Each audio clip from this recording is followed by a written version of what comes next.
Being a student in 2026 is a paradox. We have more access to information than ever before, yet we feel the most overwhelmed. The old advice of just stick to a strict schedule or just read more no longer applies to how our brains actually function in a world of constant AI and information overload. To be a better student this year, you don't need more discipline. You need a better understanding of your own biology. In my time at PA, I've been able to maintain a first class while being actively involved in two sports, maintain several leadership roles, and perform many other extracurriculars. Here are 5 principles based on cognitive science on how you can do the exact same thing too. Let's go. Step 1. The physics of writing. Most students fail before they even start because they practice something called passive reading. A large mistake that a lot of people make is thinking that because they can recall something in the moment, they're going to remember it during exams. And this is exactly what happens when you don't write while reading. You look at a screen or a page and your brain tells you, I recognize this, which you then mistake for, I understand this. This is known as the illusion of competence. To break this, you have to write while you read. In neuroscience, this is called production effect. When you translate an abstract idea into a physical concept in your own writing, you force your brain to understand it in your own way. While reading a course, if you can't write it down simply in a way that someone who doesn't know anything about the course will understand it, then you haven't yet understood it. Writing is the bridge between temporary short-term memory and long-term memory. Principle 2, ditch the timetable. Something I always tell young people in my school is timetables don't work. When I was in year 1, I tried this. I had a strict timetable. When I came back from school by 4 p.m., I would read till 5, then I would shower by a particular time, I would have training by this time, yada yada yada yada. Then I eventually realized that that just doesn't work. And it's problematic because sometimes you're just tired. On a particular day when you're meant to have a 4 p.m. meeting, you could be busy in school doing something. And then what happens is that because you didn't attend that meeting, you get frustrated at yourself and then you end up doing nothing for the rest of the day. This is what happens with people that have strict timetables, because the truth is life is just too dynamic to have set out block time for yourself. So what I like to do is practice something called using your free time properly. Everybody has free time. The 1 hour break between classes, the 30 minutes you're using to eat, the 2 hour period before you sleep while you scroll on Instagram. We need to learn as students to use our free time properly. This is the best way to achieve a high grade in school. For example, instead of having a strict timetable saying every 4 p.m. I do this, what you can do is whenever I am free, I'm going to accomplish this task. When you wake up in the morning, ask yourself, what are the things I need to do for the rest of the day? Don't set them out in block time, but have a mental idea of these are the times I'm going to have free time, and these are the things I'm going to need to accomplish during the day. Every morning when you wake up, have a set list of all the things you need to accomplish, and then make sure before the end of the day you actually accomplish them. In my opinion, as someone who always has a lot to do and has a very dynamic life, this is how I've found the best way to manage my time has been. Number 3, social contagion.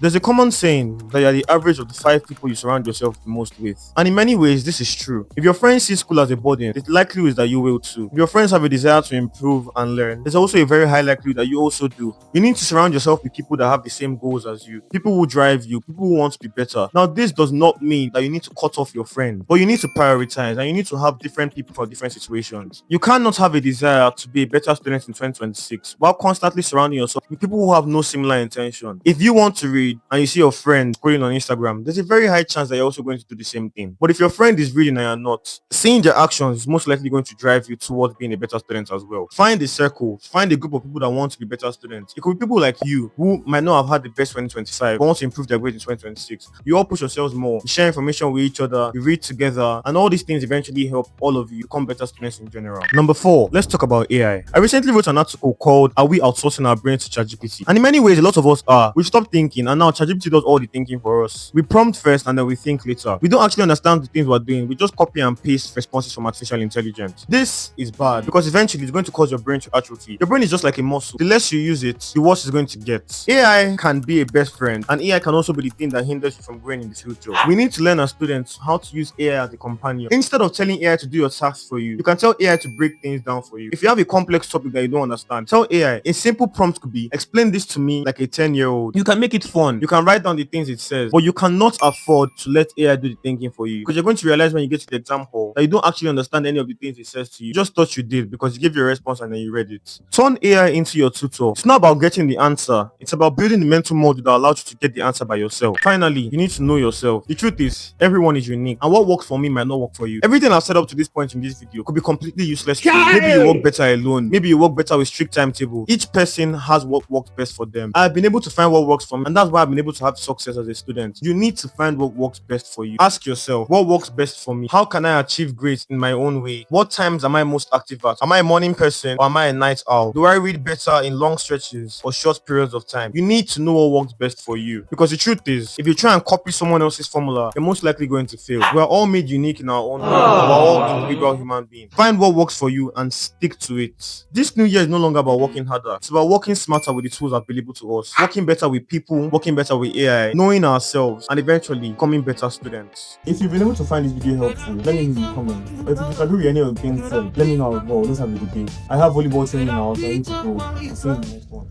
Bye.